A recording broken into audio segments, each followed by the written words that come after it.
ఊపకాయంపై ఎంతైనా రాస్తా, గోపగుయ్యమును పెంచేస్తా. మూడో ప్రపంచ యుద్ధం ఇది, నేడో రేపో తథ్యమది. అలనాడు మానవుడు ఆకులను నిలుచు కన్న మూలములేసి కడుపు నింపక చూసే, అడవిలో పరిగెట్టి విల్లెక్కు పెట్టి పెట్ట మాంసను కొట్టి చెట్టు గొమ్మను కొట్టి 2 రాళ్ళను తీసి నిప్పు రాజేసే, కోటి విద్యలు నేర్చి కూటి కోసము తీసే. ఇప్పుడు వ్యాయామం లేని చదువు, విరామం లేని కొడుగు, ఎంటర్ చేస్తే డేటా ఇంటికే ఫుడ్ బేట, పొలుగు పొట్టుట లేదు, పప్పు రుబ్బుట రాదు, రిమోట్ తిప్పితే పంట, మేట నొక్కితే వంట, కార్లు ఎలివేటర్లు, వాల్మార్ట్లు కాల్ సెంటర్లు, నడిచే మనిషే కరువయ్యాడు, పుడుతూ పొడముకి బరువయ్యాడు. ఒక పూట తింటే యోగి, 2 పూట తింటే భోగి, ముప్పొద్దులా తింటే రోగి, ఆలోచించి కాసేపు ఆగి. అన్నం అధికమైన అది నిన్ను చంపు అన్నాడు వేమన్న నాకెంత ఇంపు.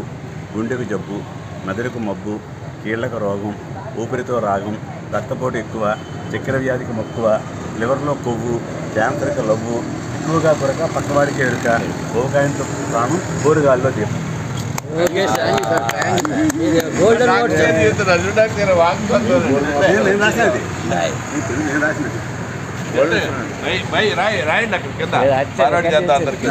నేను రాసినది తెలుగు భాష పట్ల నాకు అధికారం ఉంది. దేనికన్నా మిన్న వీటిలో మన భాష, తెలుగు వృత్త పద్యం అలరేను ప్రాస, పల్లె పల్లెకు చూడ మారేను యాస, అల్లసాని యుగునికి ఇంపైన భాష, నన్నయాది కవుల కన్నది భాష, తిక్కన అక్కున చేరిని భాష, పోతన ఘంటాన ప్రవశించిన భాష, వేమన పలుకులో కురికిని భాష. తెలుగు రాదా? తెలుగు రాదా?